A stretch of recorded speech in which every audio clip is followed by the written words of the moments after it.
सुबह सवेरे की जगह आज आपको भीतर की बात लेकर के आए हैं। खबर ही ऐसी है जिसको बताना बहुत ज़रूरी था और इस खबर में वो सारे चीज़ हैं, सारे राजनीतिक दांव पेच हैं जिसे आप जानते हैं। नीतीश कुमार एक बार फिर से अपने रॉ में आने की तैयारी कर चुके हैं। वहीं तेजस्वी यादव के मन की मुराद भी पूरी होनी है, लेकिन भारतीय जनता पार्टी जो लगातार एक स्टेप आगे बढ़ने की कोशिश कर रही थी, कुर्नी चुनाव जीतने के बाद उसे ऐसा लगा था कि उसने कहीं ना कहीं नीतीश कुमार और तेजस्वी यादव की जोड़ी पर फतह कर लिया है। लेकिन इन सारी बातों से अलग नीतीश कुमार का प्लान बी हम आपको बता रहे हैं सिलसिलेवार ढंग से कि आखिर आज की खबरों में विशेष क्या है और ये किस लिए सबसे ज़्यादा महत्वपूर्ण आपके लिए भी हो जाता है। एक तरफ जहां चुनावी रणनीति बननी शुरू हो गई है, 2025 की नहीं बल्कि नीतीश कुमार ने अब मान लिया है कि पहले हमें 2024 में निपटना है और इसके लिए उन्होंने प्लान बना लिया है। लेकिन सबसे बड़ी बात है कि नीतीश कुमार के इस प्लान से सीधा फायदा अगर किसी का हो रहा है तो वो तेजस्वी यादव है। आपने सुना ही होगा कि नीतीश कुमार के करीबी जो भी लोग मंत्री हैं या उनके करीबियों में से गिने जाते हैं, वो सारे लोगों की अलग अलग बैठकें हो रही हैं और ये सारी बैठकें कहीं ना कहीं नीतीश कुमार के इशारे पर हो रही हैं और नीतीश कुमार इन बैठकों से संदेश देना चाहते हैं। वो संदेश बड़ा ही स्पष्ट है। संदेश ये है कि नीतीश कुमार जो अपनी बातें रखे हैं उसको लेकर के जो विवाद हुआ है, जिस तरह से नीतीश कुमार को बैकफुट पे आकर के ये कहना पड़ा है कि न तो विलय होगा और न ही हम आगे कुछ ऐसा करने जा रहे हैं, बल्कि उन्होंने अपने लोगों को समेटने का भरसक प्रयास किया। इन सारी चीज़ों में जो सबसे बड़ी बात निकल करके इस मीटिंग से सामने आई वो है कि नीतीश कुमार 14 जनवरी के आसपास भ्रमण पर निकलेंगे। ये भ्रमण बिहार से होता हुआ अलग अलग राज्यों में जाएगा, दिल्ली तक जाएगा और दिल्ली के साथ साथ वो तय हो गया है सब कुछ कि आखिर प्लान ए के बाद प्लान बी क्या है। तो सीधे तौर पे आप जान ही लिए कि इस बार तेजस्वी यादव को अगर नहीं सौंपते हैं बिहार का कमान तो इनका ये प्लान बी भी फेल हो जाएगा, क्योंकि इस प्लान बी में बहुत सारे ऐसे राज्य हैं जो चाहते हैं कि नीतीश कुमार पहले अपनी कुर्सी छोड़ें, तेजस्वी यादव को दें। और कई लोगों ने तो नीतीश कुमार को इस बात के लिए भी मजबूर किया था कि वो अपनी पार्टी का विलय करके राष्ट्रीय जनता दल के साथ जुड़ जाएं और दोनों एक जगह चले आए, जिससे कि MOI के साथ साथ लव कुश समीकरण भी एक साथ जुड़ जाए और इसके साथ साथ नीतीश कुमार का जो वोट बैंक है, जो सॉफ्ट वोट है उनका, वो भी इस गठबंधन के साथ जुड़े। लेकिन ऐसा नहीं हो पाया।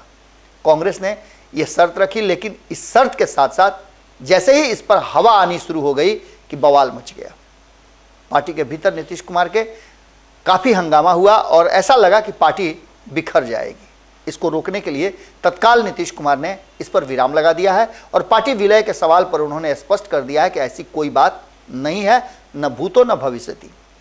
अब सीधी बात है कि क्या इसके बाद अगला स्टेप जो है वो नीतीश कुमार ये उठाएंगे कि मुख्यमंत्री की कुर्सी छोड़ेंगे।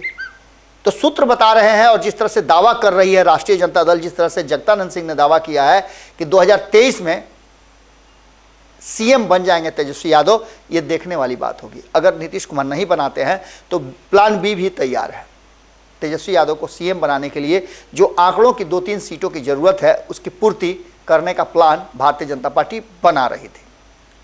अब इस प्लान को लेकर के देखना दिलचस्प होगा कि नीतीश कुमार को भनक लगते ही क्या अपने पहले पहल करेंगे, और अगर पहल करते हैं तो निश्चित रूप से लॉटरी लग जाएगी तेजस्वी यादव की। वहीं आपको बता देते हैं कि सबसे जो अलग बात है वो नीतीश कुमार ने एक नया दांव खेला है।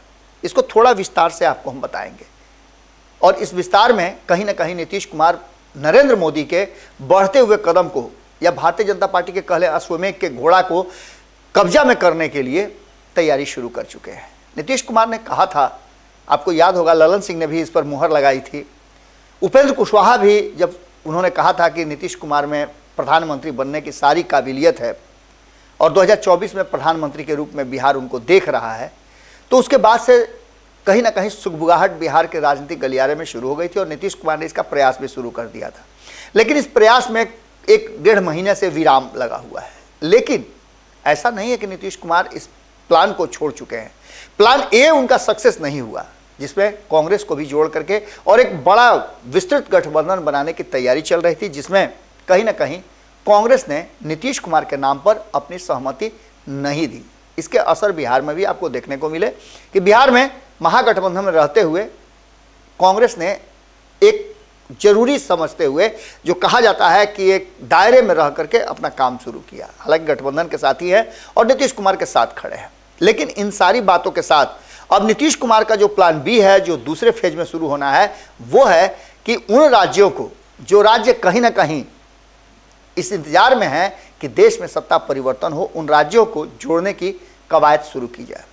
जो राज्य या जो मुख्यमंत्री या जो नेता नीतीश कुमार के साथ टाई अप करने के लिए तैयार नहीं है, नीतीश कुमार के साथ गठबंधन बनाने के लिए तैयार नहीं है, उनको छोड़ करके बाकी के साथ प्लान बी की तैयारी शुरू की जाए। इसमें सबसे पहला जो निशाना है वो नीतीश कुमार ने तेजस्वी यादव को दिया था। आपको पता है कि गृह मंत्रालय की जो बैठक हुई थी उसमें उसका प्रतिनिधित्व करने के लिए नीतीश कुमार ने भेजा था तेजस्वी यादव को। तेजस्वी यादव और मायावती के बीच का संबंध आप सबको पता है। पश्चिम बंगाल के चुनाव में मायावती का बिना शर्त समर्थन किया था तेजस्वी यादव ने और लालू प्रसाद ने इसके लिए निर्देश दिया था।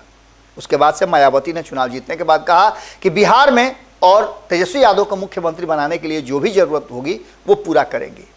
अब ऐसी स्थिति में ये शर्त जो है तेजस्वी यादव को मुख्यमंत्री बनाने की, अगर नीतीश कुमार मान जाते हैं तो 42 सीटें, बिहार की 40 सीटों के बाद 42 सीटें जो पश्चिम बंगाल की है वो इस खेमे का हिस्सा हो सकती है। यानी कुल मिलाकर के अब 82 सीटें हो जाएंगी। इसके साथ साथ आपको पता है कि इन 82 सीटों के बाद कुछ हद तक नरेंद्र मोदी को रोकने का प्रयास शुरू हो जाएगा। वहीं आपको बता दें कि इस बैठक में पूर्वोत्तर राज्यों में से झारखंड के भी नेता मौजूद थे, वहाँ के मुख्यमंत्री हेमंत सोरेन मौजूद थे, और झारखंड में भी जो 7 सीटें हैं उन 7 सीटों को अगर जोड़ लिया जाए तो ये 79 सीटें हो, माफ़ कीजिएगा 89 सीटें हो जाती हैं। इन 89 सीटों में कुछ और एक स्टेप आगे बढ़ जाते हैं। नीतीश कुमार अगर 50-50 भी होता है तो इनके पास लगभग 40 सीटें हो जाएंगी और ये नरेंद्र मोदी को रोकने के लिए शुरुआत का काफ़ी असरदार होंगी। इसके साथ साथ आपको बता दें कि जो लोग परेशान हैं उनमें से अखिलेश यादव भी हैं। अखिलेश यादव से पहले ही लालू प्रसाद और तेजस्वी यादव ने हुंकारी भरवा लिया था। अखिलेश यादव ने कहा था कि इस गठबंधन के हिस्सा वो हो सकते हैं। तो इसके साथ साथ उसमें जोड़ लीजिए आप 80 सीटें जो हैं वो जोड़ लीजिए आप उत्तर प्रदेश की। तो उत्तर प्रदेश की 80 सीटें जोड़ लेते हैं आप तो ये 169 सीटें हो जाती है। आपको याद होगा कि जब 96 में कांग्रेस के विरुद्ध एक बड़ा अभियान चला था तो उसमें क्या कुछ हुआ था।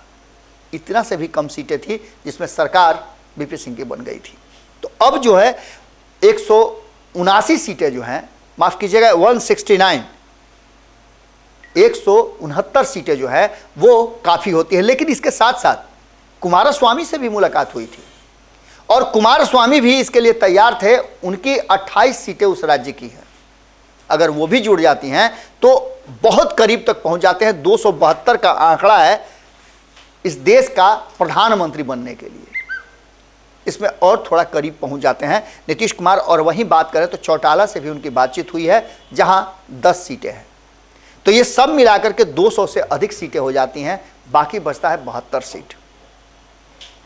72 सीटों में से पूरा करने के लिए तेलंगाना, जिसमें आपने देखा कि केसीआर किस तरह से आकर के यहाँ, हालांकि उन्होंने नीतीश कुमार के नाम पर सहमति नहीं दी, लेकिन कहा जाता है कि तेजस्वी यादव के साथ उनके बहुत मधुर संबंध है और इस संबंध को लेकर के केसीआर जरूरत पड़ी तो इस गठबंधन का हिस्सा हो सकते हैं।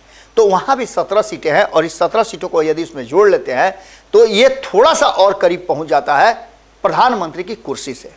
इसके साथ साथ त्रिपुरा की 2 सीटें हैं और सबसे बड़ी बात है कि इन सारी सीटों के साथ साथ अगर समीकरण बनता है तो ऐसी स्थिति में नीतीश कुमार इसके हिस्सा हो सकते हैं और नीतीश कुमार इसकी तैयारी शुरू कर चुके हैं। और ये जो वो कारण है जो कहीं ना कहीं भारतीय जनता पार्टी को परेशान कर रहा है। भारतीय जनता पार्टी भले ही दिखावा नहीं कर रही हो, लेकिन भारतीय जनता पार्टी को ये प्लान बी जो है नीतीश कुमार का, ये काफ़ी मुश्किल में डाले हुए है और कहा जा रहा है कि इससे इसकी चुनौती भी बड़ी है। नीतीश कुमार अक्सर छोटे छोटे जुगाड़ करके इस तरह का माहौल पैदा कर देते हैं जिससे कि वो सत्ता तक पहुंच जाए। बिहार में इसी तरह से जुगाड़ तंत्र से लगातार 2005 से लेकर अब तक भले ही साथी बदलते रहे हों, लेकिन नीतीश कुमार कुर्सी पर बने रहे हैं और मुख्यमंत्री की कुर्सी उनके हाथ में रही है। वो जिसे चाहे हैं मुख्यमंत्री वही रहा है। बीच में उन्होंने देखा आपने कि किस तरह से जीतन राम मांझी को बना करके भी ये साबित किया कि वो जिसको कहेंगे वही मुख्यमंत्री होगा। पहले लालू प्रसाद के साथ यही हुआ करता था, वो जिसको चाहते थे उसे विधायक और जिसको चाहते थे एमएलसी बना दिया करते थे। केंद्र की राजनीति में भी उनकी एक बड़ी पकड़ थी और इन सारी बातों को लेकर के अब जो नीतीश कुमार का प्लान बी है, जो भीतर की बात में हमें जानकारी मिली है और जिसकी तैयारी नीतीश कुमार ने भीतर ही भीतर शुरू कर दी है, ये बहुत सारा खेल दिखाएगा। 14 जनवरी का इंतजार कीजिए। 14 जनवरी के बाद बड़े बड़े ट्विस्ट देखने को मिलेंगे और इसके साथ साथ भारतीय जनता पार्टी जो निश्चिंत समझ रही थी उसको कहीं ना कहीं नींद हराम करने का नीतीश कुमार ने जुगाड़ कर दिया है। अगली खबर में जल्दी ही आपसे मुलाकात होती है। जुड़े रहिएगा भारत लाइव के साथ। यदि आपने हमारे चैनल को अब तक सब्सक्राइब नहीं किया है तो आप फेसबुक पे पंचनामा और यूट्यूब सहित अन्य माध्यमों पर भारत लाइव को सब्सक्राइब कर सकते हैं। बहुत बहुत धन्यवाद। अगर ये वीडियो पसंद आई और वह बिहार के राजनीति और बिहारियत से सरोकार रखेनी तो सब्सक्राइब बटन दबा के चैनल के सब्सक्राइब कर ली। ओजे एगो घंटी बा, ओकरा बटन दबा देला से कुल सटीक और मारक खबर रुआ मुफ्त में मिल जाई। अगर रुआ पत्रकारिता के हमनी के नया प्रयोग में सहयोग कर चाहतानी तो ज्वाइन बटन दबा दी। पेटीएम नंबर नोट कर ली 9386816700। धन्यवाद।